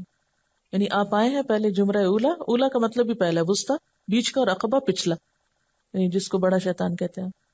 جمرہ اولا وسطی کی رمی کے بعد قبلہ رخ کھڑے ہو کر دعائیں مانگنی چاہیے، لیکن جمرہ عقبہ کی رمی کے بعد دعائیں مانگے بغیر واپس پلٹنا چاہیے. کیوں؟ کیونکہ نبی صلی اللہ علیہ وسلم نے ایسا ہی کیا. 12 ذی الحج کو منا سے واپس آنا ہو تو غروب آفتاب سے قبل منا سے نکلنا چاہیے. اگر آفتاب غروب ہو گئے تو پھر اگلے دن جائیے کنکریاں مار کر. اور جب آپ کی واپسی ہو تو اس وقت کہیے ربنا تقبل منا انک انت السمیع العلیم، کہ اللہ تعالیٰ تو اس کو قبول فرما، بے شک تو ہی دعاؤں کا سننے والا ہے، قبول کرنے والا ہے. چند چیزوں کی طرف اور توجہ دلانا چاہوں گی کہ بعض لوگ وہاں پر ان جگہوں کا ادب احترام نہیں کرتے، کوڑا کرکٹ پھینک دیتے ہیں. آپ دیکھیے کہ آپ پھینکنے کا تو تصور بھی نہ کریں، اپنے پاس ایسے شاپر رکھیں کہ جس میں اگر کوئی چیز ڈالنی پڑے تو آپ ڈال لیں اور پھر پراپر جگہ پر اس کو پھینکیں. ہاں اگر ہو سکے تو یہ ضرور کریں کہ جو کوڑا کرکٹ وہاں مسجد خیف یا نمرہ یا مسجد حرام یا مسجد نبی میں کوئی اور پھینک دے اس کو بھی اٹھائیں. یہ بہت ہی ثواب کا کام ہے. حضرت ابو ہریرہ رضی اللہ تعالیٰ عنہ سے روایت ہے کہ ایک کالا مرد یا عورت مسجد میں جھاڑو دیا کرتا تھا تو وہ فوت ہو گئی. یہ بہت سی احادیث عورت کے بارے میں آتی، ایک مرد کے بارے میں بھی آتی. آپ کو اس کو مرنے کی خبر نہ ہوئی. ایک دن آپ نے اس کو یاد فرمایا کہ وہ کہاں ہے، یعنی جھاڑو دینے والی وہ عورت کہاں ہے. لوگوں نے عرض کیا یا رسول اللہ صلی اللہ علیہ وسلم وہ تو فوت ہو گئی. آپ نے فرمایا تم نے مجھے خبر کیوں نہ دی؟ لوگوں نے کہا ایسا ہوا اور ایسا ہوا اور اس کا قصہ بیان کیا، یعنی اس کو معمولی چیز سمجھا. آپ نے فرمایا مجھے اس کی قبر بتلاؤ. حضرت ابو ہریرہ نے کہا کہ آپ اس کی قبر پہ تشریف لائے، پھر آپ نے اس کی نماز جنازہ پڑھی. تو یہ سعادت اس کو کیوں نصیب ہوئی؟ کئی لوگوں کی تو نماز جنازہ پڑھنے سے آپ انکار کر دیتے تھے، ان کے قرض ادا نہیں کیا ہوتا تھا، لیکن اس کی نماز جنازہ آپ نے قبر پر جا کے پڑھی. کیوں؟ یہ مسجد کی صفائی کرتی تھی عورت. ہمیں بھی یہ سعادت حاصل کرنی چاہیے. کہاں یہ کہ ہم پانی پیئیں اور وہیں گلاس پھینک کے اٹھ کے آ جائیں، یا کچھ کھائیں پیئیں وہیں ٹشو. بعض لوگ تو ہر قسم کی گندگی وہاں پھینکے ہوئے ہوتے ہیں، اللہ رحم کرے. تو یعنی اس میں نفس کا بڑا تزکیہ ہوتا ہے، یعنی دوسروں کے کوڑا اٹھانے، کیونکہ اپنے گھروں میں تو ہم عام طور پر اس کا اتنا اہتمام نہیں کرتے، یا خصوصاً وہ لوگ جن کو گھروں میں بہت سی ایسی سہولتیں میسر ہیں، موقع ہی نہیں آتا ایسے کام کرنے کا. تو وہاں جا کر خصوصی طور پر اس نیکی کے کمانے کا بھی اہتمام کریں. یعنی نماز، ذکر، دعائیں یہ تو سب ٹھیک ہے اپنی جگہ، یا باقی ریچولز کی ادائیگی، لیکن کچھ اس طرف بھی توجہ. پھر اسی طرح واش رومز کو احتیاط سے استعمال کریں. جب آپ نکلے تو اس حال میں اس کو چھوڑ کر آئیں کہ دوسرا جائے تو اس کو کراہت نہ ہو. پانی بہت زیادہ کھول کر ضائع نہ کریں. پھر اسی طرح اپنے جسم اور لباس وغیرہ کی صفائی کا بھی خیال رکھیں. بعض لوگ پسینے میں اٹے ہوئے مسجد میں آ جاتے ہیں اور بہت نماز کی خشوع میں خلل ڈالتے ہیں. آپ بھلے استری نہ کریں، بھلے بہت اچھے کپڑے نہ پہنے، سادہ لباس، معمولی سمپل سا لیکن دھلا ہوا صاف لباس پہننے کی کوشش کریں. پھر اسی طرح یہ ہے کہ تھوڑا بہت تبلیغ اور تعلیم کا کام بھی کر لیں. جو لوگ آپ کے ساتھ گروپ میں ہیں ان کو کچھ سکھانے کے لیے کوئی کتاب پاس رکھیں. جو لوگ وہاں پر کہیں بھی آپ کو ملیں، کسی کو کوئی دعا سکھا دی، کسی کو کوئی مسئلہ بتا دیا، کسی کو یعنی کوشش کریں کہ کوئی ایک اچھی بات آپ کسی نہ کسی کو بتاتے رہیں. چھوٹے چھوٹے کارڈ کیسٹس تو تقسیم کر ہی سکتے ہیں، لیکن اس کے علاوہ آپ خود زبانی بھی تھوڑی تھوڑی بات بتائیں، لیکن کسی کے سر پہ سوار نہ ہو. اب ایک اہم کام جو لوگ وہاں پر جا کر کرنا ضروری سمجھتے ہیں وہ ہے شاپنگ. اس کو سب سے آخر کی لسٹ پہ رکھیے. بعض لوگ اتنا سامان جمع کر لیتے ہیں کہ کمرے میں لوگوں کے رہنے کی جگہ نہیں ہوتی، خصوصاً جو لوگ مل جل کر رہتے ہیں، اور سامان زیادہ ہو جاتا ہے، یا پھر مدینہ اٹھا کے لے جاتے ہیں پھر واپس لاتے ہیں اور ایک عذاب میں گرفتار رہتے ہیں. تو اس لیے کوشش یہ کریں کہ جب بالکل واپسی کا وقت ہو تو کچھ لوگوں کے لیے اگر آپ کو ہدیہ وغیرہ خریدنا ہو تو وہ آپ خرید سکتے ہیں، اس میں کوئی منع نہیں ہے. لیکن ہمارے ہاں عموماً رواج کیا ہے؟ جائے نماز، تسبیح. اب ہر شخص واپس آنے والا جائے نماز دے رہا ہے، تسبیح دے رہا ہے. اب کیا ہوتا ہے کہ کوئی کتنی جائے نمازوں پہ نماز پڑھے گا اور کوئی کتنی تسبیحیں پڑھے گا. تو صرف جائے نماز اور تسبیح کو ایک ریچول سمجھ کے مت خریدیں، اس کے علاوہ بھی آپ کچھ چیزیں لے سکتے ہیں. مثلا اچھی تلاوت کی کیسٹس لائیں، وہ لوگوں کو دیں وہاں سے لا کر. عموماً ہم کتابوں کی دکان پہ تو جاتے ہی نہیں نا، وہاں کی شاپنگ کرتے ہیں. اسی طرح آپ کھجور لا سکتے ہیں، زمزم تو خیر لانا ہی ہوتا ہے. اسی طرح یہ ہے کہ آپ ایسی چیزیں خریدنے کی کوشش کریں کہ جو دوسرے استعمال کریں اور آپ کو ثواب اور فائدہ بھی پہنچے. یعنی صرف ایک مخصوص چیز خرید کر اور صرف ایک سر سے اتارنے والی بات نہ ہو، بلکہ خریداری میں بھی سوچ سمجھ کر اپنی حیثیت اور وقت کے مطابق جو آپ خرید سکیں جس سے دوسروں کا بھلا ہو. پھر اسی طرح یہ ہے کہ ضروری نہیں کہ وہاں سے ہی خرید کر آپ دیں. مثلا اگر آپ واپس آتے ہیں اور آپ کے مہمان آپ کے پاس آ رہے ہیں تو اس موقع پر آپ کچھ بھی دے سکتے ہیں. یعنی یہاں سے بھی آپ کوئی اچھی کتابیں، اچھی کیسٹس، اچھی چیزیں لے کر آپ لوگوں کو، آنے والے مہمانوں کو دے سکتے ہیں. یا اسی طرح یہ ہے کہ جیسے خوشبو کا ہدیہ ہے تو وہ مہنگا ضرور ہوتا ہے، لیکن نبی صلی اللہ علیہ وسلم خوشبو کے ہدیے کو کبھی رد نہیں کیا کرتے تھے. اس کو بھی آپ خرید سکتے ہیں. جتنے میں ایک جانماز آتی ہے اتنے میں خوشبو بھی آ سکتی ہے. جانماز کا اٹھانا بھی ایک مسئلہ ہے، خوشبو کا اٹھانا آسان ہے. تو اب ہوتا یہ کہ خوشبو عموماً چھوٹی سی چیز میں ہوتی ہے، جب دیتے ہیں تو یوں لگتا ہے کچھ ہی نہیں دے رہے. تو لوگ عموماً بلک کو بڑا پسند کرتے ہیں، حالانکہ ہر لحاظ سے مصیبت ہوتا ہے بلک، دنیا کے بوجھ اٹھانا. تو اس میں آپ کو اگر محسوس ہو کہ ہاں جی یہ بہت چھوٹی چیز آپ کو دینے میں وہ آ رہا ہے، تو آپ یہاں سے کوئی ساتھ کتاب لے لیں، کوئی چیز لے لیں، اس کے ساتھ خوشبو رکھ کے آپ دے دیں. پیسے کا صحیح استعمال اور درست جگہ پر، تاکہ وہ محض لوگوں کے اسٹور ہی بھرنے یا لوگوں کی چیزوں میں اضافے کا سبب نہ بنے. اور پھر اس میں عام طور پر کیا ہوتا ہے کہ جن کے پاس ہوتا ہے انہی کو ہم دوبارہ تحفے بھی دیتے ہیں، جن کے پاس نہیں ہوتا ان رشتہ داروں کو ہم یاد نہیں رکھتے کہ انہوں نے جاتے ہوئے ہمیں کون سا سوٹ دیا تھا حج پہ، تو ہم ان کو کیوں واپس کریں. یعنی مجھے سمجھ نہیں آتا کہ ہماری ساری عبادتیں اور سارے سفر جو ہے وہ محض لین دین کا ایک حصہ بن کے رہ گئے. تو اس میں دے کر احسان نہ جتائیں اور لینے کی توقع نہ رکھیں اور کسی کے تحفے کا انتظار نہ کریں. کیونکہ یہ جو اشراف نفس ہوتا ہے نا، اشراف نفس یہ کہ توقع رکھنا فلاں رشتہ دار حج سے آئے گا تو دیکھیں کیا لاتا ہے، یا یہ کہ وہ لایا ہے تو کیا لایا، کھول کے دیکھنا، منہ بنانا اور ناپسند کرنا، یہ ساری چیزیں گھٹیا حرکات ہیں، ان سے بچنا چاہیے. لوگوں کو دعاؤں سے رخصت کریں، خوش دلی سے استقبال کریں، وہ کچھ لائیں آپ کے لیے نہ لائیں اس کا انتظار نہ کریں، کسی کو دے کر واپس لینے کا انتظار نہ کریں. یہ سب کام اگر فی سبیل اللہ ہوگا تو آپ دیکھیں گے کہ آپ کی روح کو اتنی سچی خوشی نصیب ہوگی جو اس مادی چیزوں کی تبدیلی میں اور لین دین سے حاصل نہیں ہو سکتی. اور آخری چیز یہ ہے کہ اپنے حج یا عمرے کو حفاظت کرنا بھی سیکھیں. یعنی حج اور عمرے کی حفاظت بھی ضروری ہے. جو بخشش کے سامان وہاں سے ملے، جو تہجد کی مثلاً عادت پڑی، یا قرآن کی تلاوت کی، یا ذکر اذکار کی، یا اچھی روٹین کی، یا اچھی صاف ستھری غذا کھانے کی، یعنی ایک غذائی عادات کو درست کرنے کی، تو ان چیزوں کو واپس آ کر بھی اپنی روٹین میں لائیں. اور جس چیز سے پرہیز کرنا ہے وہ نیکیوں کا چرچا کرنے سے، کیونکہ نیکیوں کا چرچا کرنے سے نیکیاں ضائع ہو جاتی ہیں. تو یہ نہ کہیں کہ میں تو اتنے طواف کی، کئی لوگ گن کے طواف بتاتے ہیں، حیرت ہوتی. اس کا ذکر نہ کرے، کوئی پوچھے بھی کہ بس جو اللہ نے توفیق دی، الحمدللہ جو نصیب میں ہوا کر لیا. یعنی ایسے سوالوں کو بھی ٹالیں کہ جس سے آپ کی نیکیوں کے بہت سے راز کھلیں. پھر اسی طرح یہ ہے کہ وہاں پر جو تکلیفیں پیش آئیں، چاہے امیگریشن سے، چاہے وہاں کی حرم کی انتظامیہ سے، یا کسی، ان کا بہت زیادہ تبصرہ اور تذکرہ اور چرچا نہ کریں. یہ مشکل ہوئی، یہ تکلیف ہوئی، بس الحمدللہ اللہ قبول کرے، جو بھی ہوا اللہ تعالیٰ اپنی رحمت سے ہمارے گناہوں کی بخشش کا ذریعہ بنا دے. کہیں ضرورت ہو تو کسی کو سیکھنے کے لیے، تجربے کے لیے آپ بتا سکتے ہیں، کسی مقصد کے لیے، لیکن بے مقصد گفتگو سے پرہیز کرنا چاہیے. ہوتا یہ ہے کہ ہم حج بھی کراتے ہیں، ہم سفر بھی کرتے ہیں، سب کچھ کرتے ہیں، لیکن سنتیں بھول جاتے ہیں، مخصوص دعائیں بھول جاتے ہیں، اور بعض اوقات غیر مسنون چیزیں پڑھا کر وہی درود تاج وہاں بیٹھ کے پڑھیں گے جس میں شرکی الفاظ ہیں، اور ساتھ نیکی کریں گے، ساتھ اس کو ضائع کریں گے. تو ان چیزوں سے پرہیز کرنا چاہیے. یاد رکھیں حج کا سفر شوق کا سفر ہے، محبت کا سفر ہے، عبادت کا سفر ہے، اطاعت کا سفر ہے، جنون کا سفر ہے، دیوانگی کا سفر ہے. یہ سفر دوسرے سفروں سے بہت مختلف ہے، اس لیے اسے عام سفر نہ سمجھیں. اس کی ابتدا سے انتہا تک اپنے آپ کو اللہ تعالیٰ سے جوڑے رکھیں. یہ ایک دو سوال ہیں. سوال ہے، نقاب اگر سلے ہوئے کپڑے کو کہتے ہیں تو کیا اسکارف جو سلا ہوا نہ ہو بلکہ چکور کپڑے کو ڈبل کر کے بنایا ہو اور پن سے ٹائی کیا اور منہ پر بھی پن سے لگا لیں تو ٹھیک ہوگا؟ لگا سکتے ہیں، اس طرح کر سکتے ہیں. لیکن بعض اوقات اسکارف بہت زیادہ ٹائی آپ اوپر نیچے کرنے سے وہ اتنے چھوٹے ہو جاتے ہیں کہ سینہ کھل جاتا ہے. تو اسکارف اگر آپ پہنے تو پلیز اپنا سینہ ضرور ڈھکیں، کیونکہ قرآن میں خاص طور پر وَلْيَضْرِبْنَ بِخُمُرِهِنَّ عَلَى جُيُوبِهِنَّ کا حکم ہے کہ اپنے خمار اپنے سینوں پہ ڈالیں. تو بعض خواتین چلی جا رہی ہوتی ہیں ہاتھ چھڑکاتے اور سینہ سارا کھلا، اور تو عام طور پر بھی یہ چیز ٹھیک نہیں، لیکن حج کے سفر میں یا عمرے کے سفر میں یہ چیزیں جو ہیں وہ اجر و ثواب کو ضائع کرنے کا باعث بنتی ہیں. سوال ہے، اگر آپ کے گھر میں جوان بیٹی ہے تو پہلے آپ اس کی شادی کریں، وہ فرض ہے، اور حج بعد میں. اگر ایسا پہلے کریں تو کیا آپ کا حج ہو جائے گا؟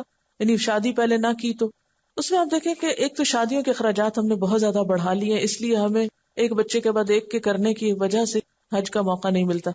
شادی کو سمپل کرنے کی کوشش کریں، اور اگر بیٹی بعد میں کوئی دیکھنے والا ہے یا کہیں چھوڑ سکتے ہیں تو حج کرنے میں دیر نہیں کرنی چاہیے. اگر ایسا ہے کہ کوئی ایسے شہر میں یا ایسے ملک میں رہتے ہیں جہاں آپ کے بچوں کی لک آفٹر کرنے والا کوئی نہیں، تو اس صورت میں پھر آپ پہلے بچوں کی حفاظت کو کوئی انتظام کریں اور پھر حج کریں.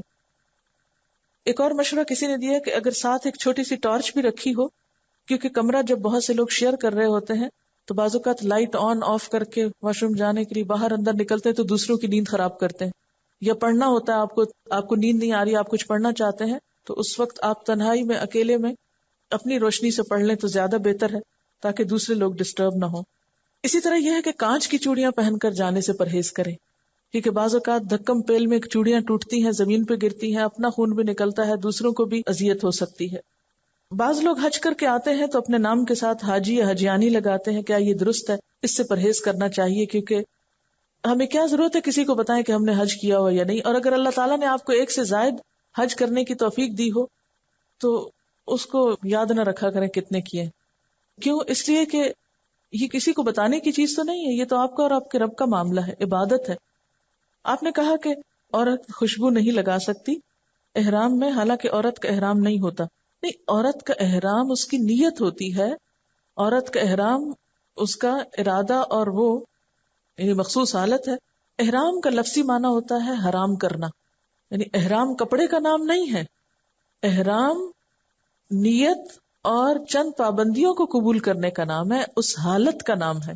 تو وہ تو عورت اور مرد سب کے لیے ہوتا ہے. مردوں کا مخصوص لباس ہوتا ہے جبکہ عورت کا مخصوص لباس نہیں ہوتا.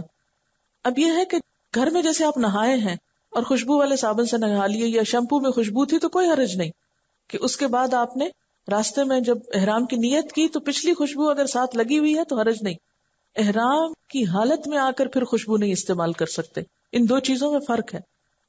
ایک اور مشورہ ہے کہ جو لوگ آپ کے ساتھ حج یا عمرے پہ جاتے ہیں واپس آ کر ان کی غیبت نہ کریں، کیونکہ تھوڑی بہت کوئی تنگی تکلیف ہو جاتی ہے پھر ہم آ کے کس سے کہانیاں سناتے وہ فلاں میرے ساتھ تھا، اس نے تو حد ہی کر دی، فلاں موقع پر ایسا کر دیا، فلاں موقع پہ ایسا. اس سے بھی آپ کا اجر جو ہے وہ ضائع ہو جاتا ہے. زمزم پیتے وقت کوئی مسنون دعا بتا دے. مجھے اس وقت مسنون دعا تو یاد نہیں، لیکن جو دعا میں مانگتی ہوں، اللہم انی اسألک علما نافعا ورزقا طیبا وعملا متقبلا، یہ دعا. اچھا ایک بات یاد رکھیے کہ احرام کی پابندیاں عمرہ ختم ہونے کے ساتھ ہی ختم ہو جائیں گی. باقی دن جو آپ مکہ مدینہ میں رہیں گے اس میں یہ ساری پابندیاں نہیں ہوگی. بعض لوگ سمجھتے ہیں کہ شاید سارا ہی حج کا سیزن جو ہے وہ خوشبو والا شیمپو یا لوشن یا کوئی چیز نہیں لگا سکتے. نہیں، یہ صرف احرام کی نیت کرنے سے لے کر بال کاٹنے تک. کیا طواف افاضہ اور رمی مخصوص اوقات میں کرنا واجب ہے؟ کیا ان دونوں مناسک کے اوقات فکس ہیں؟ نہیں، ان کے اوقات فکس نہیں. رمی کا وقت تو ہے کہ زوال آفتاب کے بعد ہوتی ہے اور پہلے دن سورج نکلنے کے بعد، لیکن باقی وہ نہیں ہے. کیا حج یا عمرہ قرض کے پیسوں سے کر سکتے ہیں؟ آپ کو تو جانے سے پہلے باقی قرضے بھی اتارنے ہیں، کہاں یہ کہ آپ قرض لے کر جا رہے ہیں. سبحانک اللہم و بحمدک نشہد ان لا الہ الا انت نستغفرک و نتوب الیک. والسلام علیکم ورحمۃ اللہ وبرکاتہ.